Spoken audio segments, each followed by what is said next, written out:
안녕하세요, 나스타입니다. 오늘도 좀 다양한 소식 같이 전달해드리기 위해서 영상을 준비를 해봤습니다.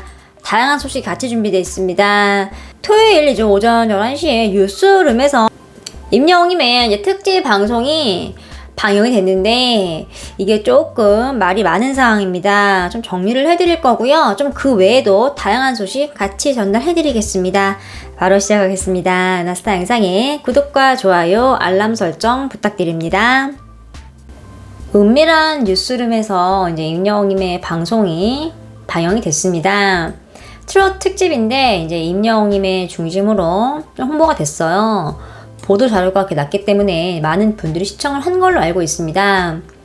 근데 내용이 좀 생각했던 거와 약간 달랐어요. 일단은 뭐 임영웅님이 중심이라고 하긴 조금 난해했고요. 또 다 알고 있는 내용이었고, 또 버스킹 영상도 나스타가 굉장히 기대가 된다고 말씀을 드렸는데 나오지 않았죠.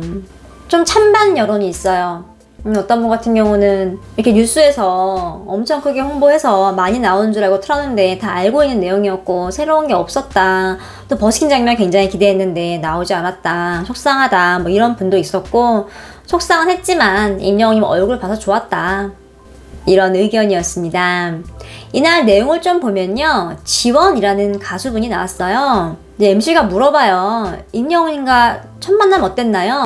이제 음악 프로그램에서 제외를 했다라고 얘기를 했어요. 스케줄을 하고 딱 나왔는데 갑자기 의자에 앉아서 졸고 있던 임영웅님이 허겁지겁 달려오더래요. 그리고 정식으로 이렇게 90도로 인사를 하더래요. 그러면서 지금 인사 못 드리면 못 드릴 것 같아서 기다렸습니다 선배님 이러더니 안녕하세요 임영웅입니다 이렇게 소개를 하면서 90도로 인사를 하더래요. 그리고 선배님 새벽까지 기다렸다고 졸면서 기다린 거예요. 그렇게 얘기를 하더래요. 근데 지원이님이 너무 당황해서 아니 제가 뭐라고 하면서 같이 막 꼬뻑꼬뻑 인사를 했대요. 아니에요 서로 이렇게 90도로 인사 계속 한 거예요. 진짜 훈훈한 장면이었죠. 사실 지원이님도 그렇게 유명한 대선배 가수가 아니잖아요. 그런데 이렇게 정식으로 인사드리려고 그 피곤한데 앞에서 꼬뻑꼬뻑 졸면서 선배 기다린 거예요. 되게 예의가 바른 청년이었던 걸 알 수 있어요.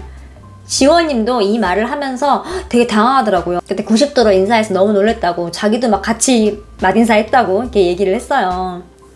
또 신인선님 같은 경우는 이제 경연 프로그램에서 이제 마지막에 살아남았던 친구들 중에 유일하게 동갑이었다 얘기를 하면서 술도 사주고 지금도 친구처럼 잘 지내고 있다라고 얘기를 했어요. 또 임영웅 하면 뭡니까 여러분? 차트죠. 이제 음원 차트인데요. 음원을 좀 싹쓸이했다고 얘기를 해요. 트로트 스타 중에는 굉장히 이례적이었다. 소개를 쭉 합니다. 또 임영웅님의 유튜브 조회수와 구독자도 소개를 한번 하고요. 또 이제 임영웅님의 인생 곡설에 대해서 얘기를 하는데요. 터닝 포인트가 전국 노래자랑이었다고 얘기를 해요. 근데 전국 노래자랑에 출전을 했는데 1등을 했다. 이렇게 소개를 합니다. 그리고 데뷔 초창기에 이제 임영웅 모습이 조금 나왔어요. 라이브 파워 뮤직에 출연했던 미워요. 그 장면이 조금 공개가 됐습니다. 또 가장 인상 깊었던 게 뭐냐면 지인이 이런 얘기를 했대요. 임영웅은 노력형 천재다. 섬뜩할 정도로 머리가 비상하다. 잘 때 빼고는 노래 얘기만 한다. 이렇게 털어놨어요. 또 옆에서 문화평론가 분도 역시 홍대에서 트로트 버스킹 한 것도 특이하다. 뭐 이렇게 얘기를 합니다. 왜냐면 버스킹이라는 게 맨바닥에 거의 헤딩하는 거거든요. 이나스타도 버스킹을 본 적이 있는데 사람이 없으면 자신감이 안 나죠. 보는 사람이 많아야지만 뭔가 더 흥이 나면서 노래를 더 잘 부를 수가 있는데 사람이 없으면 그게 안 돼요. 그렇다고 노래 부르다가 뭐 제 노래 좀 들어보세요 이렇게 말을 할 수도 있는 상황도 아니잖아요. 좀 어려운 길을 걸어왔어요 임영웅님은요. 지금 이렇게 지원님이 임영웅님의 과거 얘기를 했는데요. 파도 지금 좋은 얘기, 훈훈한 얘기만 나오고 있습니다. 여기 사진 보면요. 26살 때 임영웅이 미워요. 자료화면 나왔고요. 서른도 선생님이 또 얘기한 것도 나왔고요. 이렇게 임영웅님의 팬덤에 대해 소개를 하면서 카페도 소개가 됐습니다. 지금 이 은밀한 뉴스룸이 내용은 알찼어요. 임영웅님의 전반적인 얘기를 다 했어요. 그런데 조금 아쉬웠던 이유가 뭐냐면 배포 자료였습니다. 이제 보도된 자료 보면은 임영웅 특집으로 나올 것처럼 했는데 이제 그게 좀 아니어서 좀 아쉬웠고, 또 버스킹 장면도 내용이 없었잖아요. 그러니까 아예 기대를 안 했으면 상관이 없었을 텐데 배포된 자료와 다르니까 그게 조금 속상한 분들이 많았던 것 같습니다. 이런 은밀한 뉴스룸이라는 프로그램에서 이렇게 임영웅님에 대해 전반적으로 다룬 것 자체가 임영웅님 위상을 좀 알 수 있는 부분이에요. 임영웅이 이제 광고 모델로 활동을 하고 있는 브리스톤에서 한글날을 맞이해서 한글 에디션을 선보였다고 합니다. 사진 볼까요? 보이세요? 이렇게 브리스톤 시계인데 숫자가 한글로 써 있어요. 12, 2, 4, 6, 8, 10. 굉장히 보기 좋죠. 또 브리스톤이 한국 제품이 아니잖아요. 네, 이렇게 임영웅님을 광고 모델로 선택을 하고 또 이렇게 한글날을 맞이해서 좀 의미 있는 에디션을 선보이고 있습니다. 시계에 한글이 적혀 있는 게 좀 이질적일 줄 알았는데 되게 매력 있어요. 브리스톤에서 기획 상품을 출시를 했네요. 이게 단순히 브리스톤에서 우리나라에 이제 한글날을 맞이해서 하는 행사일까요? 그것도 있겠지만 여러 가지가 있습니다. 지금 대한민국이 전 세계적으로 많이 알려지고 있는 상황이에요. 지금 오징어 게임 열풍이 굉장합니다.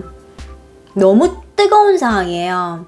또 외국 유명 스타들도 한글로 적힌 옷을 입고 파파라치에 의해서 사진이 찍히기도 하고요. 그야말로 지금 한국 열풍이 굉장한데요. 지금 이 브리스톤도 좀 발맞추어 가는 겁니다. 또 임영웅님이 오징어 게임을 패러디를 완벽하게 해냈죠. 지금 이게 며칠이 됐는데도 지금도 막 기사가 나오고 있어요. 다양한 커뮤니티 사이트에는 영화 장면과 중간에 이제 임영웅님을 살짝 넣어서 사진이 선보이기도 했고요. 오징어 게임을 모르던 사람들도 오징어 게임에 대해서 알아가기 시작했고 흥미를 보이기 시작했어요. 이게 이제 임영웅이라는 하나의 대한민국 가수의 힘이라고 볼 수 있는데요.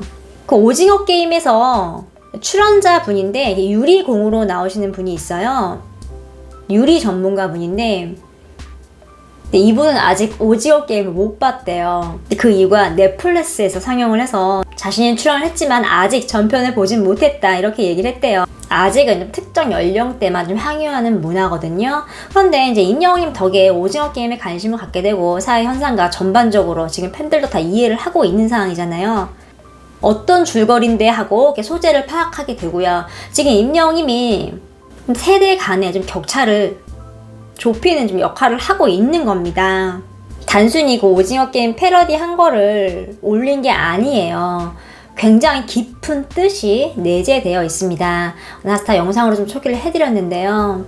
이제 임영웅님이 사회적으로 영향력이 굉장히 커졌어요. 이제는 임영웅이 말 한마디 해도 기사화가 되고 행동 하나 해도 많은 분들에게 큰 영향을 주고 있는 상황입니다. 지금 이렇게 한글날을 맞이해서 브리스톤이 시계 이렇게 한글로 쓴 거 별거 아닌 걸로 보이지만 이게 다 임영웅님의 힘이고 위상이거든요. 지금은 이제 BTS가 이제 해외에 진출을 해서 대한민국을 널리 알리고 있어요. 이제 가요계 쪽으로요. 임영웅님도 머지 않았다고 봅니다.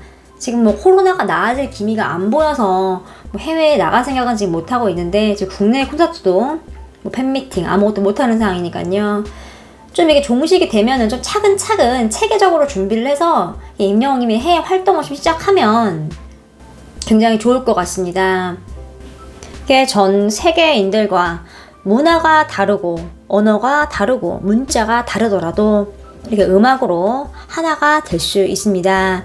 전 세계에 이제 한글을 좀 널리 알리는 좀 계기가 될 수 있었으면 좋겠습니다. JTBC 아는 형님에서 임영웅님이 언급이 됐습니다. 어떤 내용인지 자세히 보면요. 이찬원님이 이제 이상민과 듀엣2의 팬들 반응을 걱정했다고 이렇게 얘기를 해요. 자세히 보겠습니다. 그러니까 이상민님이 임영웅님이랑 예전에 JTBC에 나왔을 때 둘이 듀엣곡을 불렀어요. 기억하시나요? 이상민님이 제안을 했죠. 임영웅님은 노래를 부르고 이상민님은 자신이 있는 랩을 하겠다면서 듀엣 무대를 멋지게 선보였어요. 그런데 꼴찌를 냈습니다. 자료 화면 보면 꼴찌팀 이렇게 나와 있죠. 이상민님과 임영웅님 이렇게 있고요. 그래서 이제 이 방송 이후로 좀 걱정을 했대요. 방송 나가면 이제 팬들이 가만히 있을까? 랩 여부 상관없이 점수가 꼴찌로 나왔다. 이렇게 임영웅 씨가 이상민님을 걱정을 했다고 이렇게 이찬원님이 얘기를 했습니다. 다행히 이제 아무런 문제 없이 넘어갔고 또 팬분들이 좀 너그러우신 분들이니까 라고 이렇게 얘기를 했어요. 그러니까 지난 얘기를 좀 재치있게 한 거예요. JTBC에 이제 이찬원님이랑 영탁님이 출연을 해서 이렇게 임영웅님 얘기가 나온 거예요. 그런데 임영웅님이 워낙 화제성이 있다 보니까 기사도 보면 이렇게 임영웅님의 타이틀로 이렇게 뽑아서 기사가 나온 걸 알 수 있습니다. 자막으로도 막 방송 나가면 미스터 트롯 팬들이 가만히 있을까 이렇게 얘기를 하고 있네요. 이렇게 방송에 나오지 않아도 이렇게 언급이 되는 임영웅님이에요. 좀 이상을 알 수 있었습니다. 나중에 이제 신곡 내고 하면 다양하게 개 예능 프로에서 볼 날이 오지 않을까 싶습니다.